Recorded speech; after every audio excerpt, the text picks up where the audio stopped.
Imagine stepping onto a pirate ship, where every swing of a sword and flash of a pistol could mean life or death. What weapons did these infamous outlaws rely on to outfight naval fleets and rival crews? Were they just reckless marauders? Or did they have a carefully chosen arsenal designed for deadly efficiency? Life at sea during the golden age of piracy was anything but easy. Pirates weren't just battling enemy ships and rough weather. They were also fighting a daily war against hunger and food spoilage. While popular culture tends to focus on cutlasses and cannonballs, the real struggle for survival often came down to what they had to eat and how long it would last.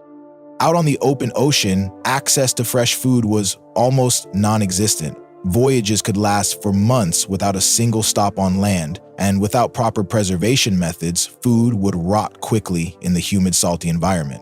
Pirates had to find ways to keep their provisions from spoiling, and that often meant turning to a handful of surprisingly effective, if not always pleasant, methods. The most widely used and dependable of these was salting. Salt was a key ingredient in preserving meat and fish, and pirate ships carried large quantities of it. Unlike today, where salt is mostly used for flavor, back then it was a matter of survival. It allowed crews to store large amounts of food without it going bad, and in many cases, it made the difference between making it through a long journey or running out of supplies entirely. To preserve meat using salt, pirates would coat it in thick layers of dry salt or soak it in a salty brine. This process drew moisture out of the meat, creating an environment that made it harder for bacteria to grow. The less moisture in the meat, the slower it would spoil. Fish and beef were commonly salted, though the technique worked with almost any kind of meat available at the time. Salted meat, however, didn't look or taste particularly appetizing. Once preserved, the meat would become rock hard, sometimes resembling wood more than food. It was often too tough to eat straight out of the barrel. Before cooking, it had to be soaked in fresh water for hours, sometimes even days, just to make it chewable again. Without this step, it would be like trying to eat leather. Despite this, it was a reliable way to carry protein on board for long stretches of time. One often overlooked aspect of this method was the weight of the barrels themselves. A single barrel of salted beef could weigh over 180 kilograms, or roughly 400 pounds. Moving such heavy cargo during a storm while the ship rocked and pitched was no easy task. Still, the need to store food safely made it a necessary part of life at sea. Even though salt preservation was the best option available, it wasn't foolproof. If the process wasn't done properly, or if the meat was stored in a damp or poorly ventilated area, it could still rot. Pirates developed simple but effective ways to check whether meat was still edible. One common method was to stick a knife deep into the meat and then smell the blade. If it had a sour or putrid scent, it was likely no longer safe to eat and would be thrown overboard. Interestingly, not all meat required the same treatment. Through experience, pirates learned that different types of meat needed different amounts of salt. Fish, for instance, required less salt and a shorter curing time compared to beef. Smaller cuts of meat also preserve faster than larger chunks. These lessons weren't always learned in ideal circumstances, but over time, crews became quite skilled at knowing how to salt and store their food efficiently. A well-salted barrel of meat could last for several months, and under the right conditions, cool, dry, and sealed properly, it could even remain edible for up to a year. While it wasn't the most enjoyable meal, it helped keep pirates alive and functioning on long voyages where supplies were hard to come by. When salt ran low, or when fresh food was available but needed to be preserved quickly, pirates turned to another method: drying food in the sun. This was especially common in warmer regions such as the Caribbean, where sunlight was strong and consistent. The idea was similar to making modern-day jerky. Meat or fish would be sliced into thin strips and laid out in the sun to dry. Pirates would place these strips on clean cloth or wooden planks on the deck, ideally on hot, dry days. This natural drying process removed moisture from the food, reducing the chance of bacterial growth and making it suitable for storage. However, sun drying was more difficult than it sounded. Pirates had to pay close attention to the weather. A sudden rainstorm could undo days of drying and cause mold to form. If humidity was too high, the food might not dry properly at all.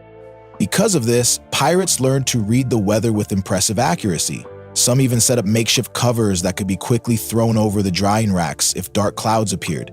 In many ways, these drying sessions turned the deck of a pirate ship into a floating food processing plant.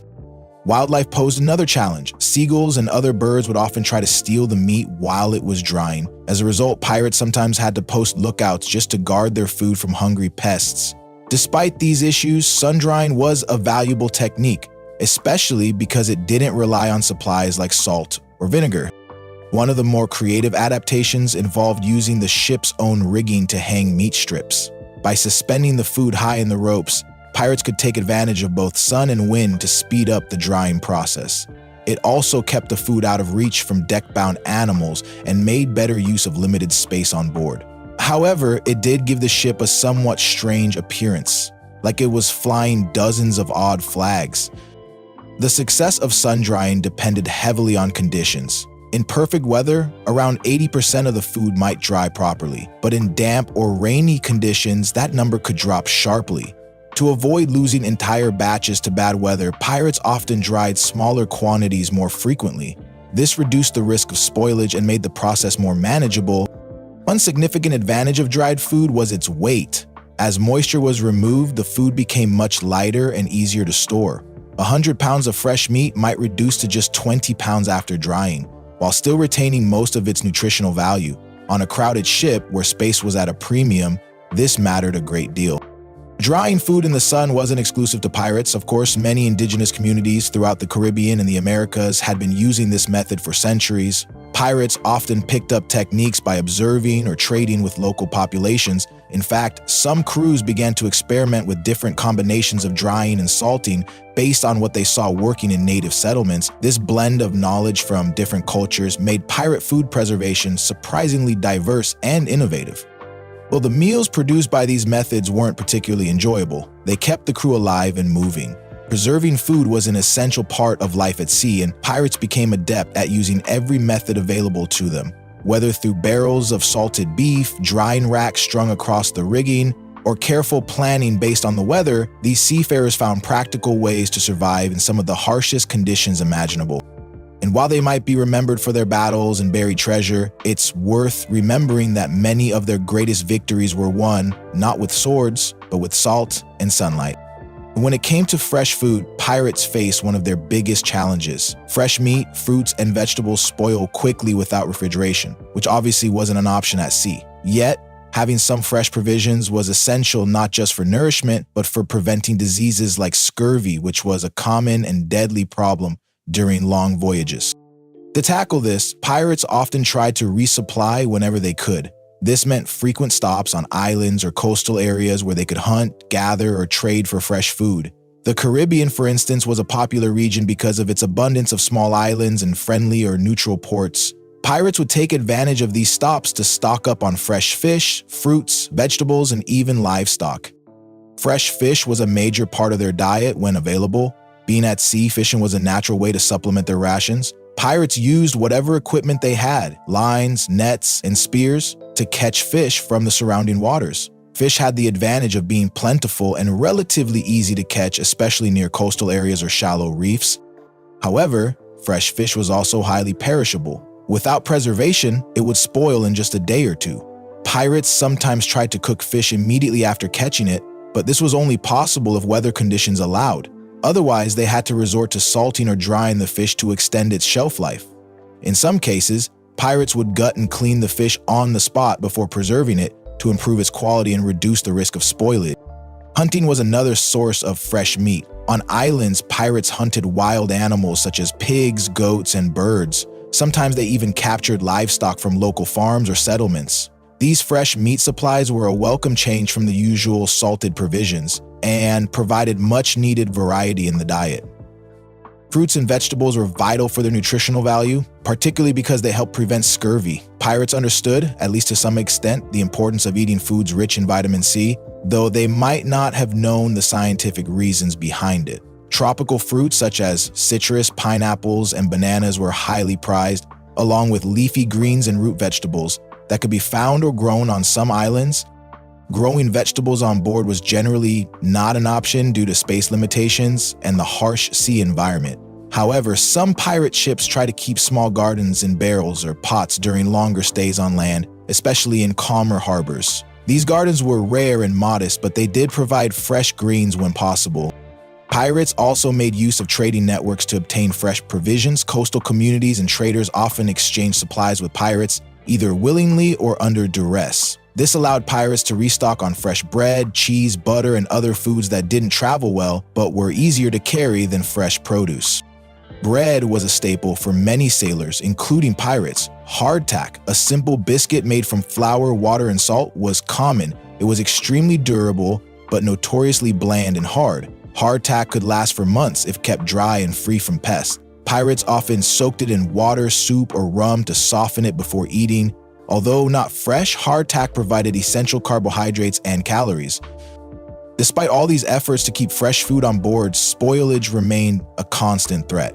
The lack of refrigeration meant that even well-preserved food had limited shelf life, and poor storage conditions could accelerate decay. Pirates had to deal with mold, maggots, and insects invading their supplies, which added another layer of difficulty to life at sea. Water supply was another critical concern closely tied to food. Fresh water was needed not only for drinking but also for cooking, cleaning, and soaking salted meat to make it edible. Ships carried barrels of fresh water, but these could become contaminated or run out quickly, forcing pirates to find fresh sources during stops or rain collection. Rainwater harvesting was a common practice. Pirates would collect rain in barrels or tarps, using it to replenish their water supplies. While this helped extend the amount of fresh water on board, it was never a fully reliable source. During long dry spells, pirates had to ration water carefully, which affected cooking and cleaning habits. Cooking itself posed challenges. Open fires on wooden ships were dangerous, so cooking was usually done in iron pots or cauldrons fixed on the ship's deck or below in the galley if available. Fuel for fires, usually wood or coal, had to be carefully conserved, meaning meals were often simple and cooked only when necessary. Meals often consisted of stews or soups made by boiling salted meat with whatever vegetables or grains were available. These one-pot dishes helped stretch ingredients and made tough salted meat more palatable.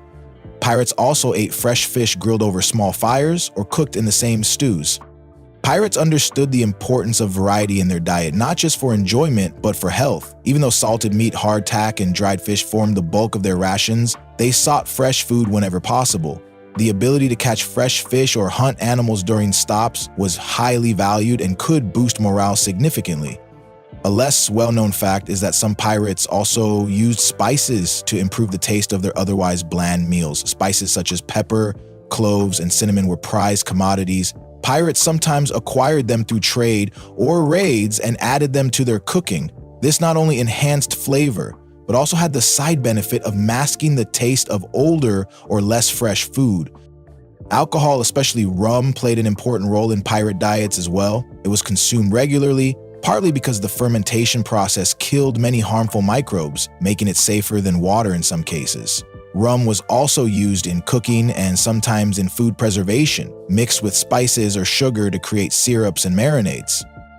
Despite all these measures, nutritional deficiencies were common among pirate crews. Scurvy, caused by a lack of vitamin C, was the most notorious. Many sailors suffered from swollen gums, fatigue, and eventually fatal complications. Efforts to combat scurvy varied. Some pirate captains encouraged eating citrus fruits when available, while others relied on traditional remedies like sauerkraut or even certain local herbs. The connection between fresh food and health was something that slowly gained recognition during this era. Some pirate captains and crews were surprisingly progressive in their approach, learning from both experience and the advice of ship surgeons or local populations. Still, the harsh conditions meant that illness and malnutrition were a constant threat. In summary, fresh food was a rare but vital part of pirate life. It required careful planning, frequent stops, and sometimes a bit of luck. Fishing, hunting, trading, and gathering were all important strategies for supplementing the otherwise preserved diet. Without these efforts, pirates would have faced even greater hardship on their long and dangerous voyages. By combining preservation techniques like salting and drying with opportunistic fresh food collection, pirates managed to survive in one of the toughest environments imaginable. Their diet was far from gourmet, but it was effective enough to sustain crews through countless voyages across the seas. When we think of pirates, the first things that often come to mind are their ships, battles, and treasure. But behind the daring adventures and infamous reputations, a lot of their daily life revolved around more practical concerns, like their weapons and armor.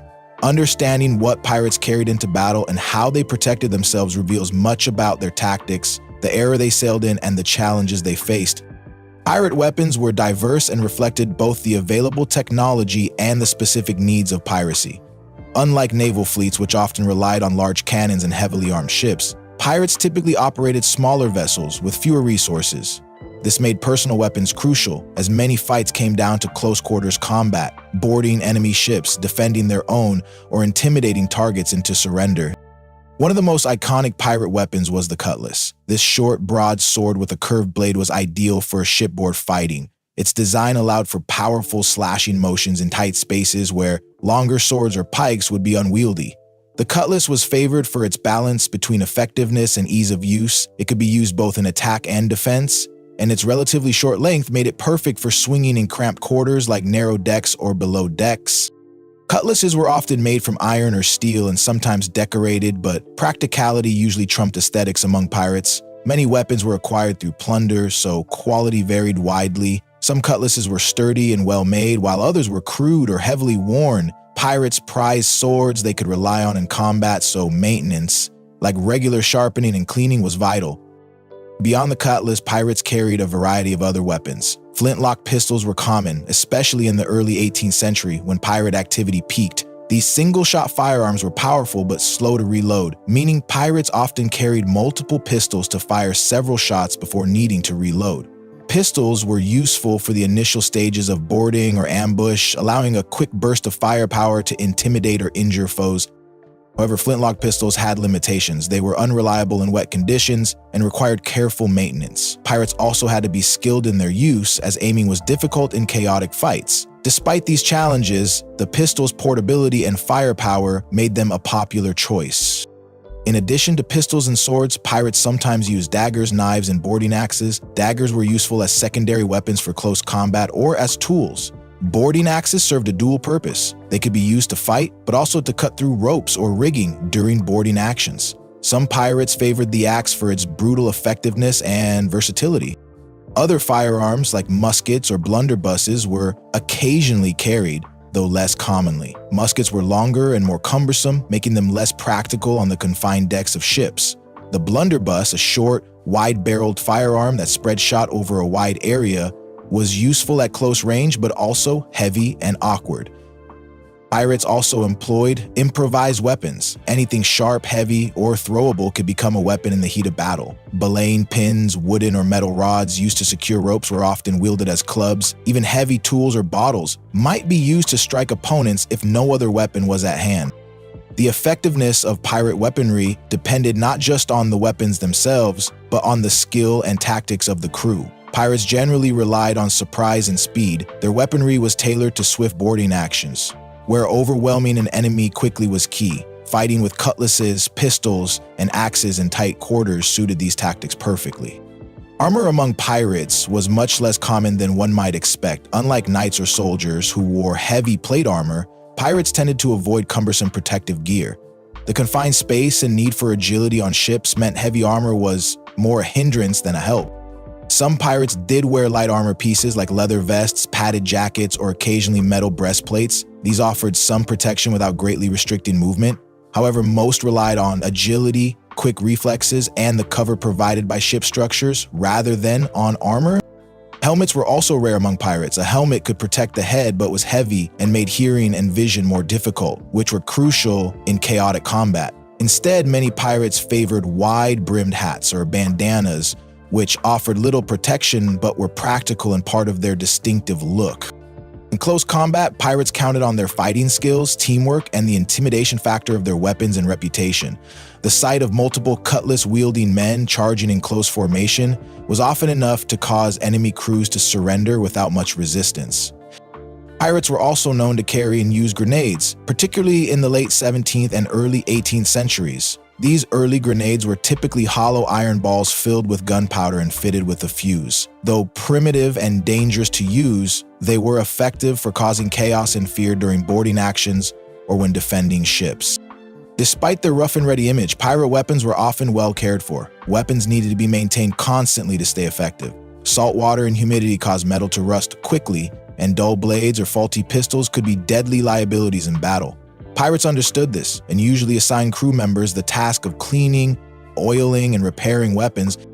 In some cases, pirate captains imposed strict rules about weapon maintenance and use. Discipline regarding weapons was essential to keep the crew battle-ready and prevent accidents. However, pirate crews were famously rebellious and disorderly at times, so discipline could vary widely between ships.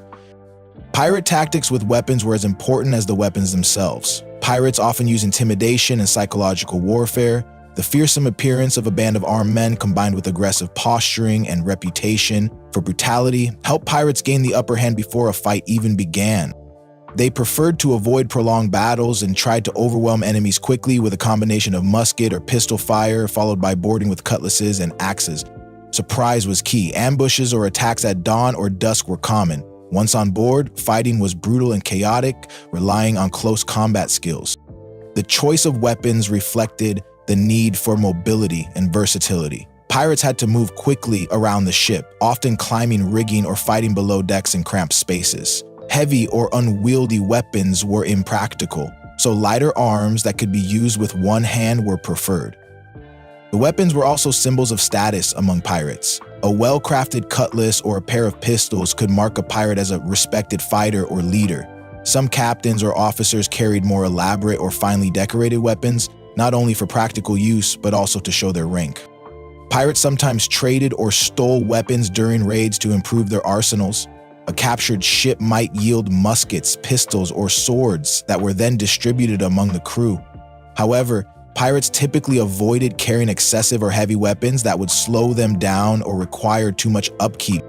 The availability of weapons also depended on the era and location. Early pirates in the late 16th century might have carried simpler weapons like boarding axes and cutlasses, while those in the 18th century had access to more advanced flintlock pistols and grenades. The trade networks of the Caribbean and Atlantic also influenced the kinds of weapons pirates could obtain.